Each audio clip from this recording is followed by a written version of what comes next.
So tonight I just wanted to turn this thing on so I can talk about Edgar Wright's newest film, The Running Man, featuring Glen Powell, aka the new Tom Cruise, whether we like it or not.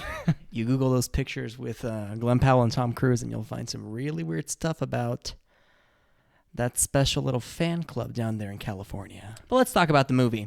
So I went into this movie fairly excited because I'm a huge, diehard Edgar Wright fan. So of course I was going to watch this new movie. And I've been warming up, not really feeling it until now. I've been kind of getting the Glen Powell hype fairly recently. I actually really liked his performance in Anyone But You, and I also really liked him in, what's the fucking movie about the weather? Twisters. Seems like a pretty charismatic guy. I completely buy the hype now. This probably merits more so praise for the actual script and maybe even the source material, but this particular role for Glen Powell actually suits him quite well and actually showed me a lot of range that he has as a performer. It's more dynamic and allows the actor to kind of like spread their wings more than you might think. Now, it's putting him under various different circumstances in terms of like his physicality, as well as, sometimes even playing around with accents.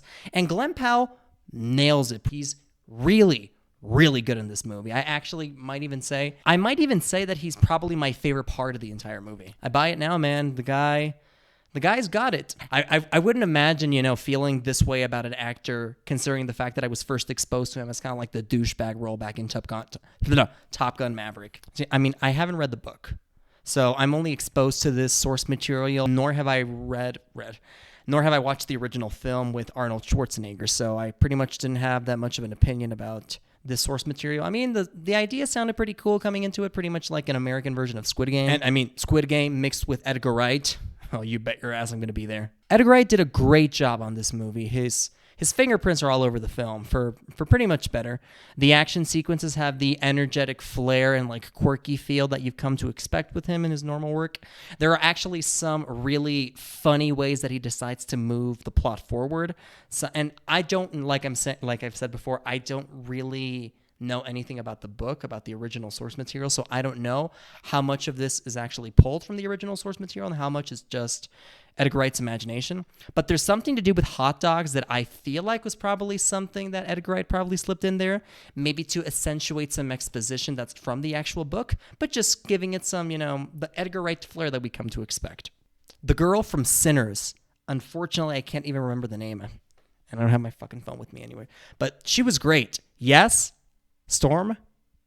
Yes. I see it. I can see it, and now I kind of want it. I will say this, that pacing-wise, the movie, I've seen a lot of reviews talking about how the movie kind of falls apart in the second act. For me personally, it's not like the beginning is crap. It's just it's pretty much, by the numbers.